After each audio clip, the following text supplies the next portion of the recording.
y este video viene a ser como la segunda parte del caso anterior en que hubo una condena de cadena perpetua por violación a un menor de edad. Aquí va a suceder algo similar, así que para tener un conocimiento más claro de lo que es la cadena perpetua por ese delito aquí en Perú, te recomiendo que veas ese video porque ahí doy algunos alcances. Aquí también, antes de ir al caso, voy a dar como un alcance de lo que es este delito en nuestro país y luego finalizaré dando las líneas de acción por si conoces algún caso similar. Como vuelvo a repetir, los casos son cortos y se pueden encontrar los dos en la fanpage del Ministerio Público de Callao.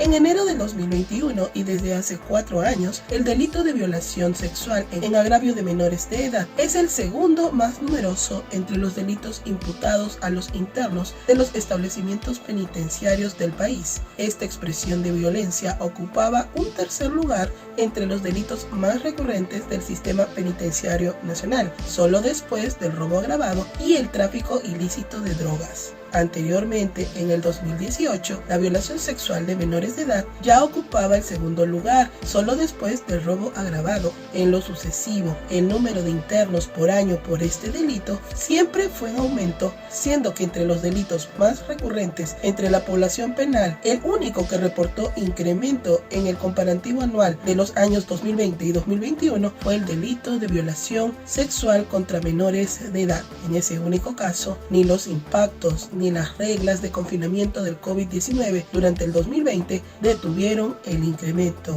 Este escenario por sí solo motiva una reflexión de fondo sobre la ruta elegida para hacer frente a este tipo de delito, pues a todas luces el aumento de penas y la persecución penal no resulta suficiente, y si la población penal adulta es un indicador del problema, pues la situación entre la población de menores infractores representa una alerta mayor, ya que a finales del 2019 la población de menores en centros juveniles de diagnóstico y rehabilitación registraba a la violación sexual de menores como la segunda infracción más numerosa. Considerando que el incremento de la criminalidad obedece, entre otros, a ciertos factores sociales, el trabajo con el entorno familiar, la escuela y la comunidad resulta crucial para prevenir las situaciones de violencia sexual o toda agresión que amenace contra la integridad de los menores de edad. Las cifras mostradas exigen acciones de emergencia frente a la violación de menores, de lo contrario, las víctimas seguirán aumentando.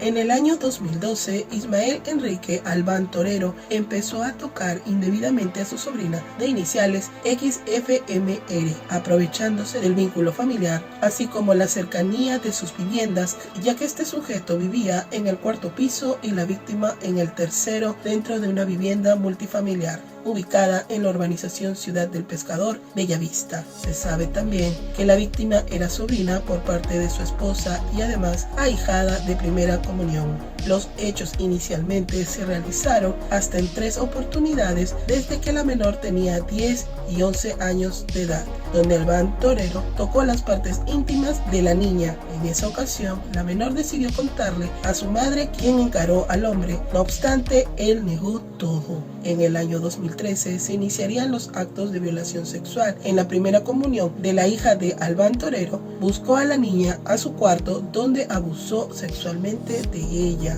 Estas vejaciones ocurrirían 3 veces más en el 2014, actos realizados bajo la amenaza de hacerle daño a su menor hermano si ella lo contaba. Producto de estas humillaciones, la menor presentaría problemas emocionales, lo que desencadenaría en que se haya realizado numerosos cortes en sus brazos. Sin embargo, armándose de valor y llegando ya a enero 2015, la agraviada decidió contar lo sucedido a su tía paterna, quien le contó al padre de la menor, y este último interpuso una denuncia en contra de este desalmado ser. De esta manera, y por unanimidad, la Sala Penal de Apelaciones Transitorias de la Corte Superior de Justicia del Callao condenó a cadena perpetua a Ismael Albán por ser autor de los delitos contra la libertad sexual en las modalidades de actos contra el pudor y violación sexual en agravio de su sobrina desde cuando ella tenía 10 años. Dicho tribunal del Poder Judicial del Callao, integrado por los magistrados María Jessica León Yarango,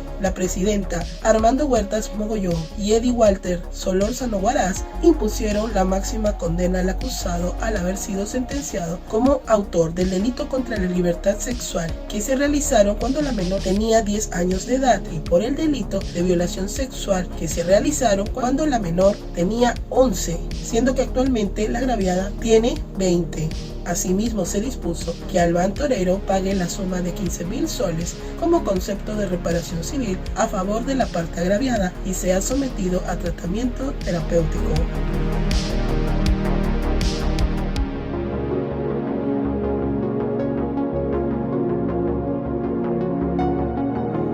Para ir finalizando, dejar los datos de la línea 100, que son canales de ayuda para personas que así lo requieran o si eres testigo de algún acto similar. Entonces vamos con esto. Línea 100 es un servicio telefónico gratuito de información, orientación, consejería y soporte emocional que te ayudará si has sido afectada o involucrada en hechos de violencia familiar o sexual o si conoces algún caso de maltrato en tu entorno. Te permite responder interrogantes, aclarar dudas y motivar acciones para solucionar el problema. La línea 100 puede derivar los casos más graves reportándolos a los Centros de Emergencia Mujer, también conocidos como CEMU, o la línea 100 en acción, quienes validarán la información con una visita a la o a las personas afectadas para insertarlas en los servicios especializados del CEMU. Además, se pueden realizar llamadas de urgencia para coordinar la intervención urgente de la policía ante una situación de maltrato o violencia familiar y o sexual.